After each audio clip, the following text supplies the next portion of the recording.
My biggest lesson probably from entrepreneurship as a whole was stop dicking around with learning and start just implementing like messy action. That idea of messy action I keep hearing about, I was not here for it. And now I'm like, let's just try something and see how we can improve next time.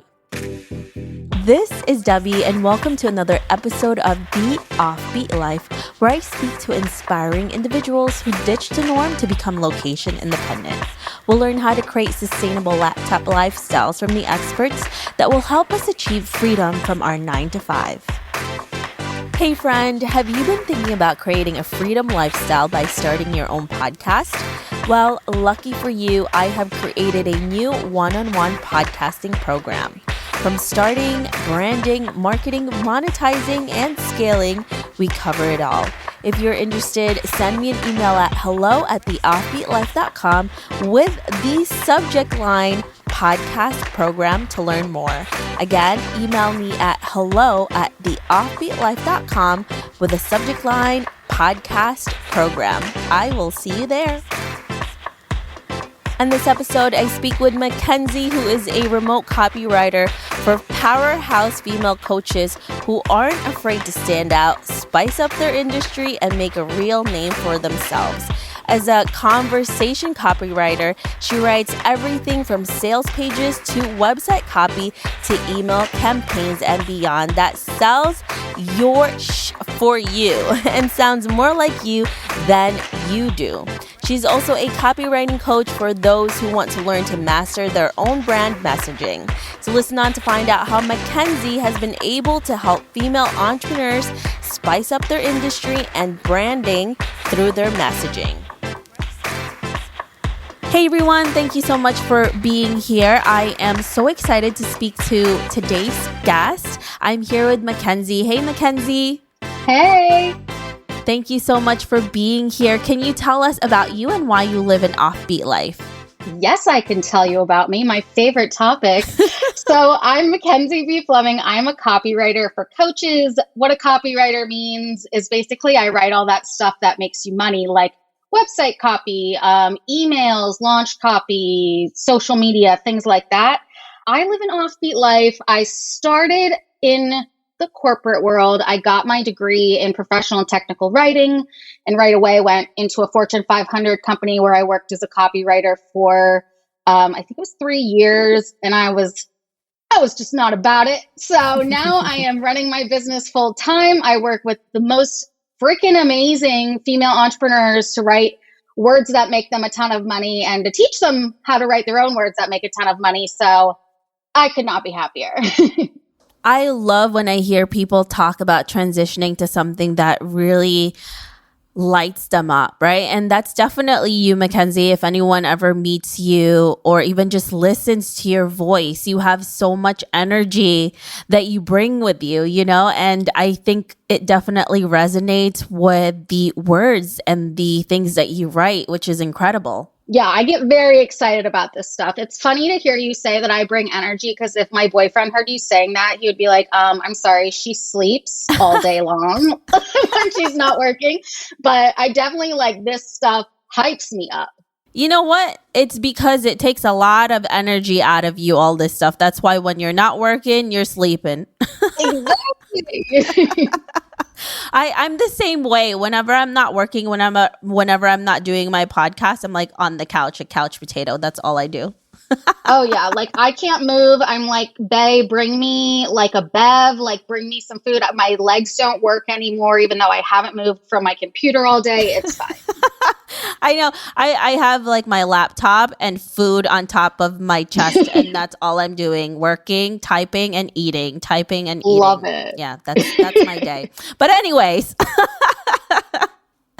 So when you left your corporate job, what was it like to really work for yourself, right? And prepare for this journey? Did you do anything to really make sure that you can make this more sustainable for yourself? Yeah, so my transition was pretty smooth because I did start my business as like a side hustle and it was in the same, niche and industry, copywriting. So as soon as I started at the Fortune 500 job, I was like, I would go home every day and I would be like, I did not get my copywriting fix. What I wrote was super boring. Like, I need to do more copywriting. So I just started my business basically right off the bat, but it was a side thing. I was writing anything and everything for all different kinds of businesses. I didn't really know where I wanted to be until I was right about to leave corporate. I decided, okay, it's time to niche down. I'm going to do B2B tech, which stands for business to business technology. So I'm like, cool, let's do it. So I left. It was pretty smooth transition. I had saved up some money. I wanted to save up more. My mom didn't talk to me for a little while because she was like, this is a bad move. You need to save money. You're going to like die. And I'm like, no. So it was smooth, though. I would have liked to maybe waited another month or so, but it was just the right time. My team in corporate was kind of a bit of a shit show, and I was like, well, everybody's leaving, so I guess I'll peace too. This is my cue. You're like, yeah, this is a sign. I need to get out of this place. I need to start my own. So what would you do if you could do it differently? Do you think that you would do the same thing? You'd make the same decisions, or do you think you'd do anything different? I like that I had started early and got a grip on what I wanted to do a little bit. I mean, it wasn't exactly what I wanted to do because then I switched completely to working with female coaches. But I liked that I had experimented a bit. I felt like by the time I got into my full-time, business, just doing this, I had a better understanding of where I wanted to go instead of kind of let me just try everything and see what works, because that's the type of person I am. But I had already gotten that out of the way. I also would not have, this is kind of, doesn't have to do with my business, but before I left, I was like, I still want to do copywriting, but maybe not here. Maybe I'll find a different job. And I was looking for jobs in the office on my computer every day, very blatantly. And I probably wouldn't do that again, because people are like, Mackenzie, not to be whatever, but you can't keep trying to find new jobs at this job. We all see you. And I'm like, no, it's fine. It's fine. You all know I don't like it here anyways. It's cool. I love how you were just like, okay, I don't care. I want to get out of here. All of you know it, and that's okay by me. Yes. So when you finally left, when you finally had those side hustles, turned that into an actual business, did you have a what now moment? Because we all have that, right? We finally got the nerve to leave that job, to do something that we really love to do, allow us more freedom, and to do what we're passionate about. But what happens when you actually do it? What was that moment like for you? So I love this question. Because I don't know if I had a what now as much as I had a what next. In my mind was always spinning. I always had all these ideas. Here's what I want to do. Here's where I want to go. This is what I want to build.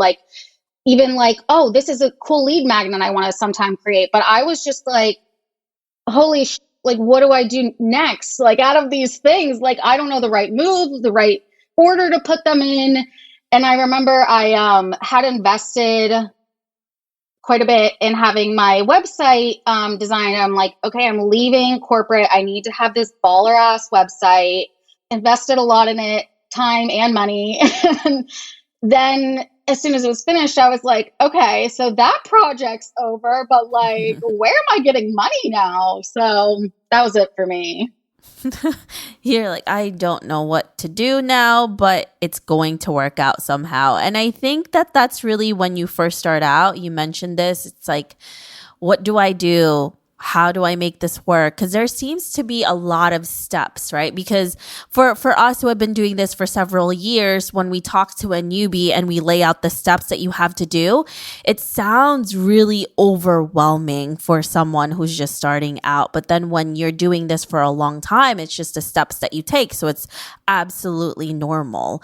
So it's kind of interesting how you feel when you start and then when you're in the trenches are two completely different things. I mean, you're still panicking, but it's a little different. No, I 100% agree. I feel like this is the shit that school doesn't prepare us for, entrepreneurship at all. And Yes. It's the internet has tons of great information, but that's the problem. It has so much fucking good information. And it's like, what do I read? What do I follow? It's all so overwhelming. And I definitely let it get to me a lot of like, I'm like a perfectionist 100% and like pretty hard on myself with my business and everything. So if I'm like, oh, let me read like one more blog before I like actually implement everything these last 400 blogs I've talked about, because I want to make sure it's perfect the first time. And it's like, my biggest lesson probably from like entrepreneurship as a whole was like, stop dicking around with learning and start just implementing like messy action. That idea of messy action I keep hearing about, I was not here for it. And now I'm like, let's just try something and see how we can improve next time. I agree with that. And I think I've been seeing that more and more lately, especially with Clubhouse, when you're talking to more people. There's this trend, well, not trend, I mean, it's always been there, of paralysis of analysis, where you just keep researching, you just keep trying to go out on Google, making sure you have all the information that you need. But at the end of the day, here's a little secret for you.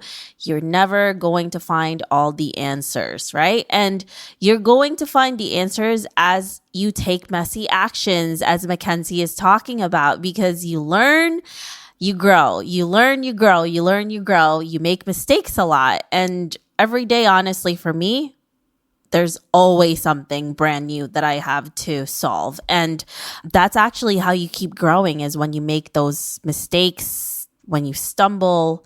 So it's so interesting. Being an entrepreneur is really interesting. Yeah, I feel like making those mistakes 100% taught me so much, made my business so much stronger, made me so much stronger.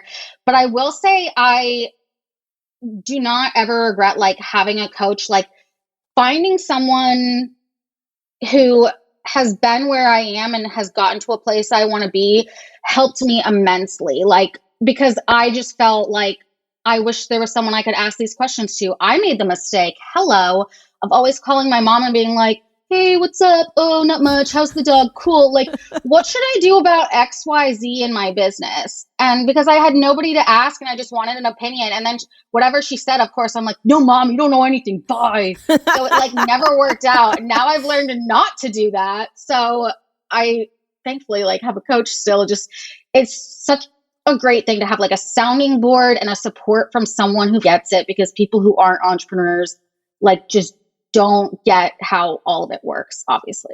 Yeah, I definitely agree. I mean, it's interesting when I see people do that, right? And I did this in the beginning too. I'm like, I could figure this stuff out on my own. Why am I going to spend money on someone? Like, that's so expensive. Please. Like, I could do this.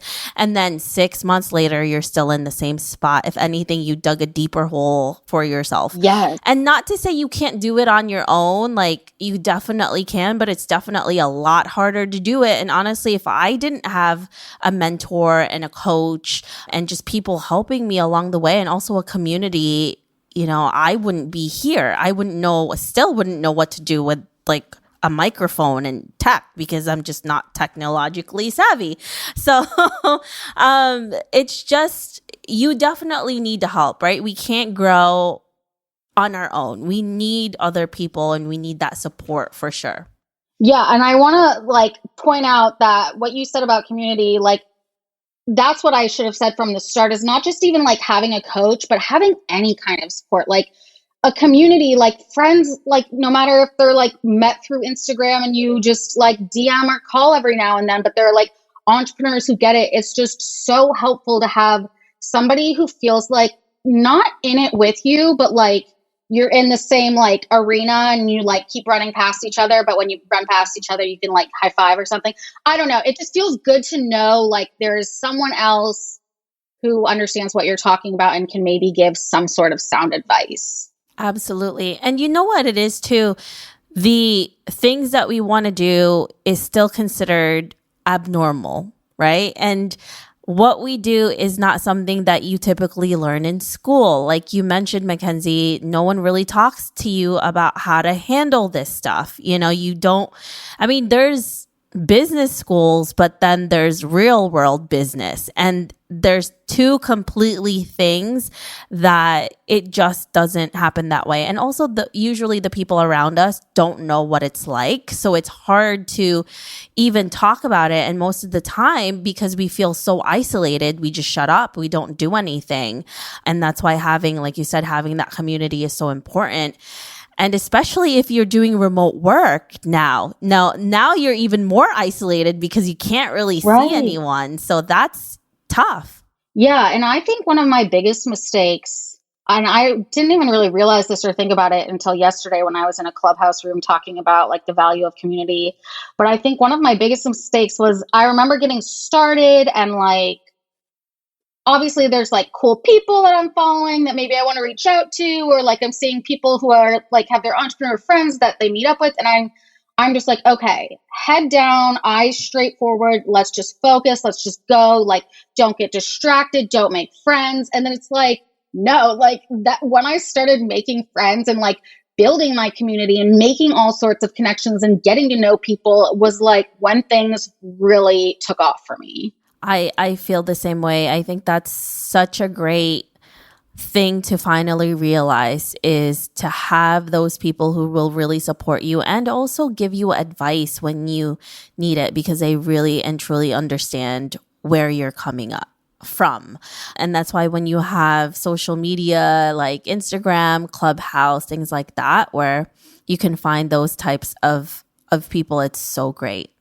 So for you, Mackenzie, when you were trying to transition to creating your own income, your own business, making more freedom for yourself to do what you want with your life, how did you actually land your first client? Oh man, I don't even remember my first client because so when I started and I was at my Fortune 500 company and I was like going home and like, I want to still work.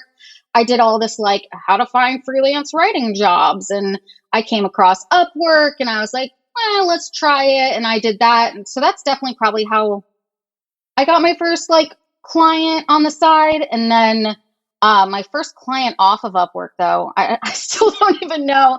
I have a bad memory, but there's been so many of them. So I used to do just a lot of random shit.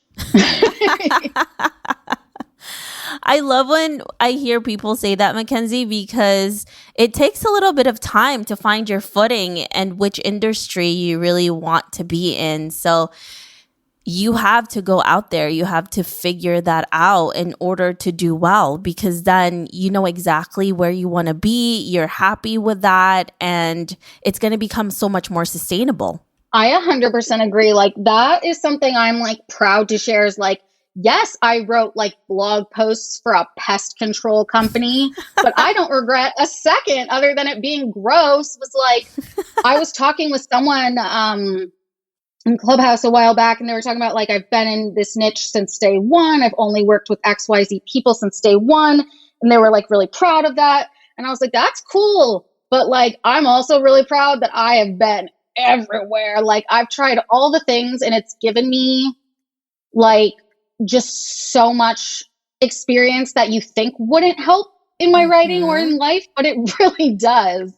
I agree with that. And, you know, for me in my entire 20s, I was really figuring out myself. Like I was an art teacher, a therapist, I was a gallery manager, I was a photojournalist, I had my own like art class for kids. Like it was a lot. Yeah. It was a lot. I had like an online merch business. Like this is a lot of things that you have to do to really figure it out. And I think when people don't do that, I mean, obviously there's certain people that just really know what they want to do right off the bat. And I think that's incredible. But for people like us, Mackenzie, who are struggling with that, right? You don't know what you want to do. It's just the going out there and finding that out yourself that really helps, you know, because that's really going to allow you to see where you fit in. Yeah, I remember like so clearly, I have this memory that I was at my corporate job. It was like a few months after I graduated and I already knew like this was not the job I wanted to be at for very long, but I had no idea like, do I want to go back to school, which I was thinking I did for a little while? Do I want to like I don't know, what kinds of other writing are there? And I remember just texting a group chat of my friends, and I'm like, does anybody know what I should do with my life? And they're like, no. And I'm like, okay, I just really wish someone would say, like, this is what you need to do, like what you want to do. And then I will figure out what I need to do to actually do it. Like, I am in it to win it. I will do whatever I need to do, but I just need to figure out what that thing actually is. Like, that was the hardest part. Yeah. And once you figure that out, I think it just keeps going up from there. And I'm not saying it's easy, but at least you know where your place is and you could focus and hone in on that, which is a really good feeling. Yeah, I think entrepreneurship was like what I've wanted all along, and I just had no idea because I don't come from a family of any sort of entrepreneurs, and I just didn't even think it was an option. And then I remember, like, I just did a bunch of weird things. Like, I was like, I'm going to start this nonprofit with this person who, like, hit me up from Craigslist. That's a true story. And I'm like, because I just wanted to start and build something so badly. Yeah. And then I was like, oh my God, I can get paid and like make money doing what I love and I'm really good at. Like, why don't I just do that? So how did you finally find your niche? How did you know that copywriting and helping other people really find their story and building a brand from that and creating an impact was something that was really your zone of genius? I love this question because it comes back to the community thing again. I didn't really know I was going to just like be a like general copywriter. Like, I don't know what I want to do. I'll write everything for everyone. It doesn't matter. And then I hired a social media coach. Was she a social media coach or strategist, something? But she's like, so what's your niche? And I'm like, oh, don't have one. And she's like, no, like, let's sit down. Let's talk about this. Let's figure out who you actually want to work with. And if she hadn't like sat down and like, I don't even think that was like part of like what I was paying for, but she was like, let's get this right for you from the start. So we like looked at, okay, who have my clients been in the past that I've really enjoyed? And I knew I didn't want to do like business to business technology anymore because that was just a bunch of old white rich dudes that thought I was incapable of everything. And I'm like, bro, you have no idea. I'm actually really fucking good. But I was looking at like the list of clients and I'm like, oh, I keep like having coaching clients. Like these coaches keep coming to me. Like, I guess I like working with female coaches. And she's like, great, let's do it. And that was like when I realized there's a whole world of this, like the coaching industry and online, like the whole thing is like, I'm just so happy I got to where I am because I could not be more like in a better, like this is the right spot for me. And I'm so happy I finally found it. Yeah. And if you didn't try all those other things, you wouldn't be where you are right now because that's really how you find this out. Exactly. Okay, Mackenzie. So I'm going to ask you 5 rapid fire questions and you have to answer in 1 sentence. Are you ready? Oh my God. I'm so nervous. Okay. What is the worst food that you've ever eaten and why? Edamame that I made last night in the microwave. Oh, that's like 1 sentence. But my second sentence is why is I don't like the texture. I don't like the taste. I even tried putting ranch popcorn powder on it, which I know sounds bad, but like I was like, maybe it'll work out well, but no. It's just like, no, this is not gonna work. not an edamame girl. What has been the best money you've ever spent while abroad? Oh man. So I went to Portugal with my friends after college. That was like my only like trip abroad that wasn't with my family. So I would say just spending the money to get there because I probably didn't do anything like, or that bottle of wine that I drank out of, like I put 2 straws together, like one inside the other and like drank out of this bottle of wine walking around Porto. And like, that's probably like the best $7 I've ever spent. I love how Mackenzie's just walking around in the street with a bottle of wine and 2 straws. That must have been fun. Yes. People are always like, wow, how'd you make that straw contraption? Because I always did it through college. And I'm like, honey, like, you don't even know. Like, I'm really good. I'm a great engineer, apparently. That could be another source of income for you if this, copywriting thing doesn't work out for you, Mackenzie. Yes, you just came up with my future. So describe what your ideal day looks like. Ooh, sleeping in until however late as I want and getting up and not having to like have anything on my schedule that's like, you must get to this right now. And wearing yoga pants, being surrounded by my cats, honestly, probably working, like getting some work done, like checking in with clients, opening up some emails to get some client feedback that they're like, holy shit, this is amazing. And I'm like, I know, you're right. Just kidding. Just kidding. But that would be the day, and then the end would be watching Real Housewives of New York City with my girl Countess Luann. Hey. And drinking wine out of a straw. Okay, that is the best day ever. I love all Right? of that. And also the fact that you added in drinking wine with a straw. That's amazing, Mackenzie. Always with a straw. I basically don't know how to drink liquids without a straw anymore. It's it's kind of concerning. If you could have a superpower, what would it be? Flying. Where would you fly off to? Like the first place that you go? Well, to be honest, Debbie, I would probably get my my flying feet on straight and just go around the house a few times to make sure I was comfortable with it. And then it's like, who fucking knows? The world is mine. Be like, yeah, I don't want to fall down the sky outside. I'd rather do it here in my apartment. Yeah. Yeah, I'd rather fall on my own roof. Yeah, pretty much. So what's the one thing you wish you did sooner? I feel like there's like an obvious one that I can't think of right now. I'll say this because I'm looking at my vision board. Started saving money for a house. Let's say that. Because I would love to have purchased a house by now, but I love a good shopping spree. Online, of course. Don't we all, especially during the pandemic. That's all we can do. That's fun. Exactly. So let's fast forward to about 30 to 40 years from now, Mackenzie, and you're looking back at your life. What legacy would you like to leave, and what do you want to be remembered for?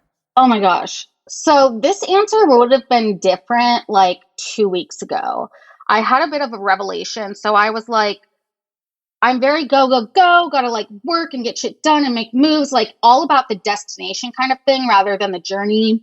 I wanted to make like my first $1 million year before I was 30, like these ideas. And then I was like, why am I doing this if I'm not like enjoying the journey, like the time that I'm doing it? Why am I like stressing out to reach these goals that I think I need to reach, like if they're not even enjoyable? So in 30 to 40 years, I would say I am not dead from a heart attack that's related to stress. I am thriving on a beach somewhere with so many cats because I bought a second house for my cats, or got, an addition on the home. I love a good cat and dogs, but I just collect cats. But the legacy I would want to leave behind, I guess, is just, it's hard to say this because it sounds so cheesy, but my biggest thing with like the online world and my like business in general is just like, I hate saying it, to be yourself, because I feel like there are so many people just putting on whatever they think they need to put on. And for a hot sec, that was me too. I was like, oh, I can't curse on Instagram. Like it's unprofessional, blah, blah, blah, like toning down myself.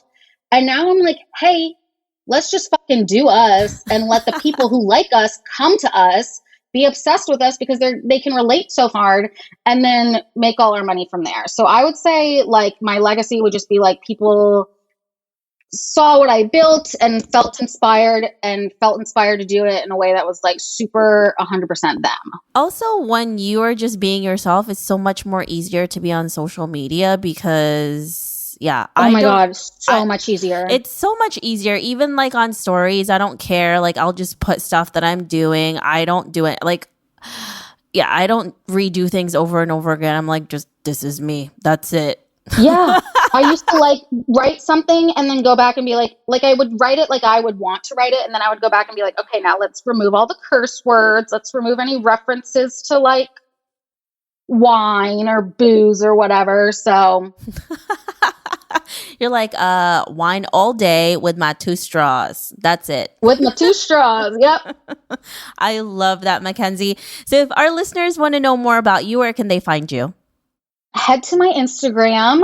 Give me a follow. I also have my website, MackenzieBFleming.com. So Mackenzie, B as in boy, Fleming with 1 M.com. And you can find all my socials through there. I've got my Facebook group, the Conversion Corner, copywriting for coaches and consultants. I'm everywhere. It's all kinds of fun. Oh, and join Clubhouse. Come hang out because I love a good Clubhouse room too. That's actually how Mackenzie and I connected, is through Clubhouse. And she has such an incredible energy that I'm like, I have to have this girl on my podcast because she's amazing. God bless Clubhouse. Gotta love it. Thank you so much, Mackenzie. You are amazing. Thank you. Thank you for having me. I hope you enjoyed this interview with Mackenzie. Make sure to visit theoffbeatlife.com. Again, that's theoffbeatlife.com to get the extended interview where she shares how to create a strong and consistent brand voice for your business. Hey friend, are you looking to land a remote gig ASAP? Well, did you know that we not only have a ton of online jobs you can apply to on our site, but now we are also sending them straight to your inbox. I'm happy to announce that we will be sending our email subscribers legit online jobs every Wednesday. We have done hours of research, so you don't have to. If you want to be the first one to hear about the remote gigs we find, go to theoffbeatlife.com to subscribe. Hey listeners, thank you for listening to this episode, and I'm so thankful for your support. I would love to hear your thoughts on this episode and get suggestions on guests, topics we can discuss, and so much more. Feel free to reach out at hello@theoffbeatlife.com and let me know what you'd like to hear.